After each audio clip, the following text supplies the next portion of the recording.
Good morning, my fellow dirty gardeners. I'm Iron, the Dirty Dragon. Today I'm going to show you an example of Hellebore Black Death in my garden. I have seen it before, but didn't recognize it. I thought it was a fungal infection.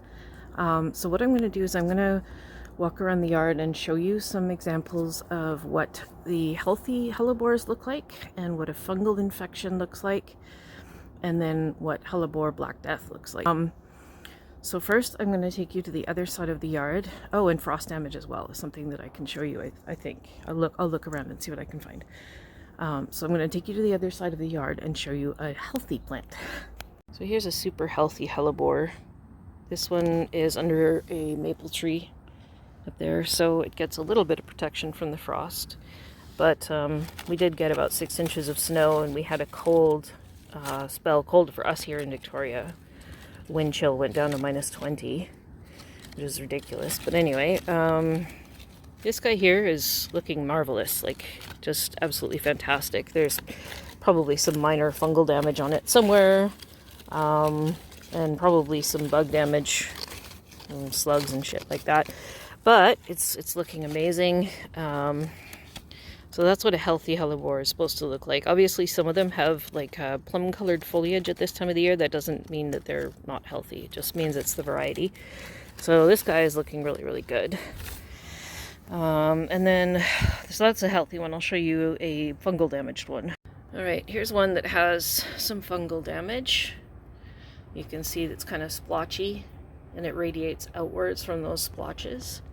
The leaf tips, that's very common as well with frost, because they die off from the cold.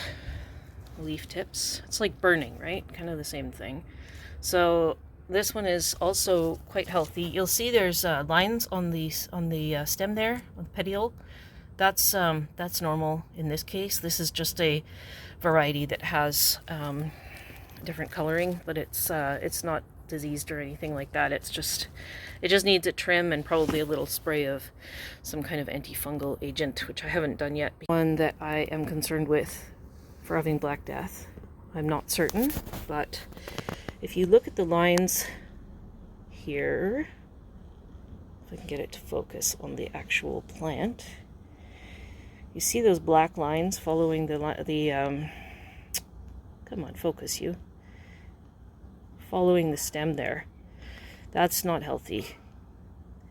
That's an indication of something that's coming up through the veins.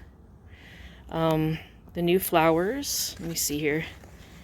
This one here is black and it's just dissolved. It's like, it's really disgusting. There's black markings that are following the veins. And yeah, it's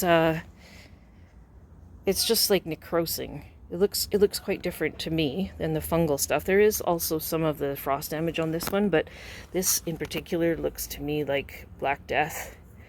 Now, as I say that, I am not an expert in hellebores. I just know what I've researched, and what I've found online indicates that this is probably a good candidate for Black Death.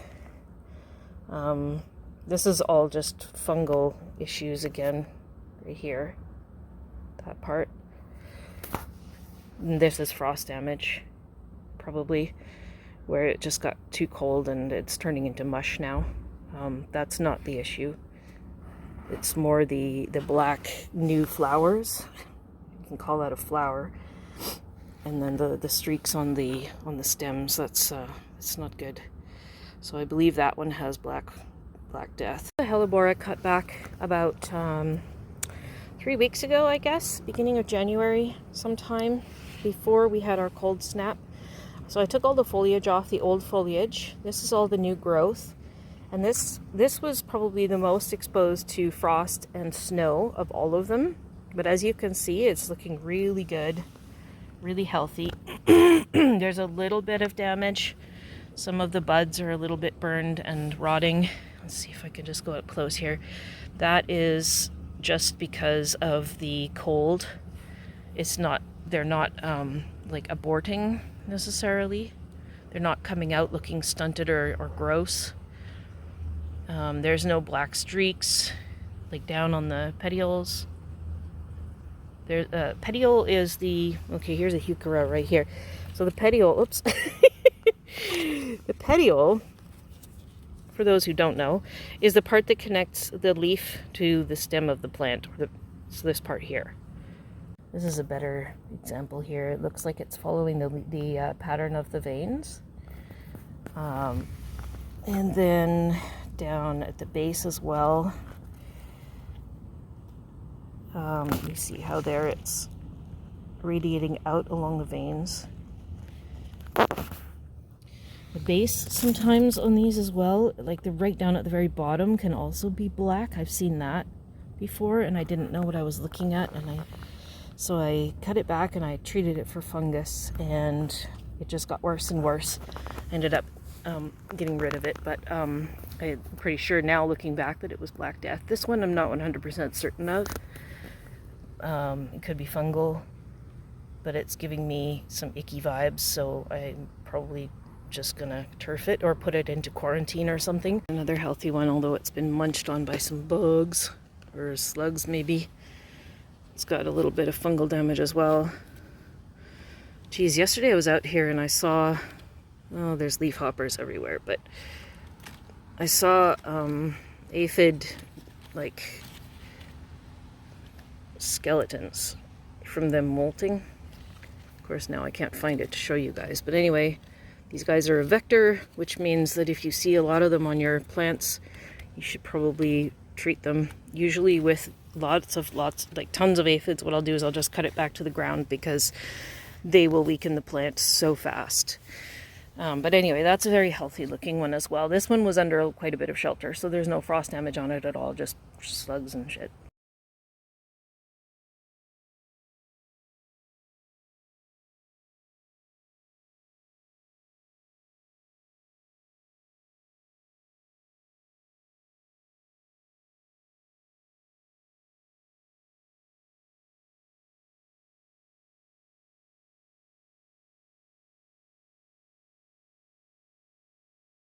Okay, so just briefly to go over what I read is our indications of Black Death on Hellebores.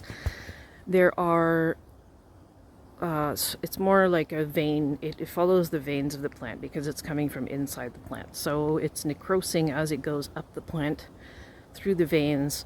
You'll see little black lines or black spots, but not round, but just like small black spots that follow the track of the vein.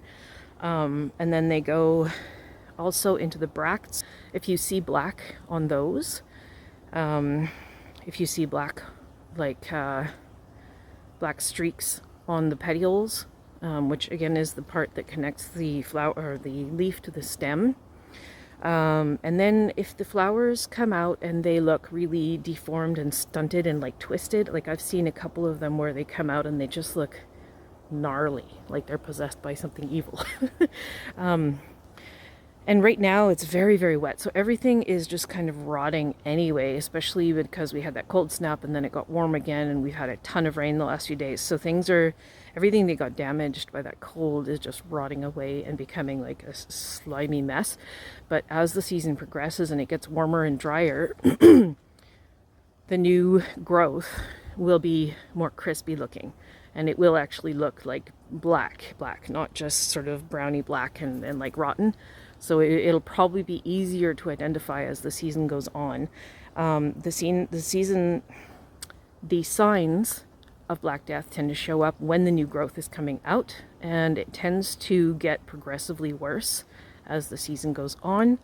So if you're seeing some signs right now and you're not sure, I would say dig it up and isolate it away from all your other hellebores. Make sure you are watching it for aphids and other bugs.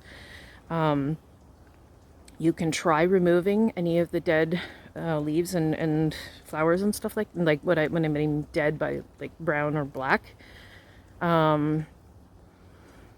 That's what I would do if I had a concern about it. There are two plants that I think are close enough for my taste that I'm going to just delete them. I'm going to dispose of them. But of course, that is always up to you. These are our babies, and for me, when my babies get sick, I feel kind of like I've failed them as their plant mama. So I'm not quick to dispose of things, but 3 years ago, I think it was 2 or 3 years ago, I discovered Hostavirus X in my garden, and it went from one plant to nearly half my collection within a year. And so I'm a little more paranoid now about viruses in my garden. I do have an extensive collection here of a variety of plants. Hellebores are one, hostas not so much anymore. You know, so if you have a collection, like I know a lot of dahlia people are dealing with some issues with that too, crown rot or something. I don't know about dahlias, but if you find that something is like really freaking you out and it looks close enough, just do what you think is best for your garden. A lot of people say, oh, don't worry about it, just cut it back. But for me as a collector, that's very dangerous because I can risk infecting everything else that's around it.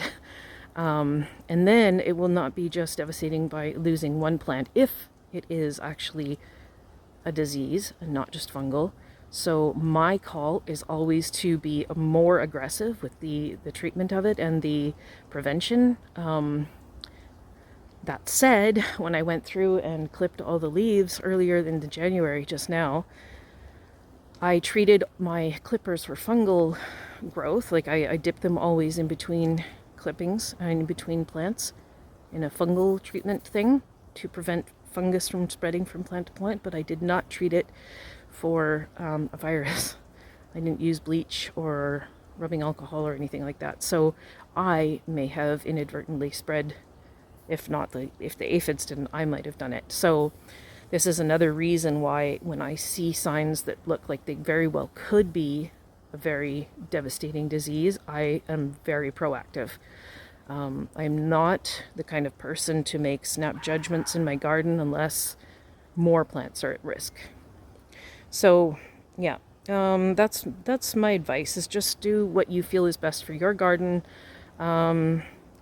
If you see signs like that, clip it back, and you know, if it comes back really healthy, then yay. That it should only take a few months to figure that out. In the meantime, you are risking it spreading if it is more serious, but that's your call, of course. And I am not an expert, as I mentioned before. So I hope this video helps to sort out some of what it could look like, what to look for, and what the vectors are, so you can prevent, hopefully. All right, peace out, Jesus.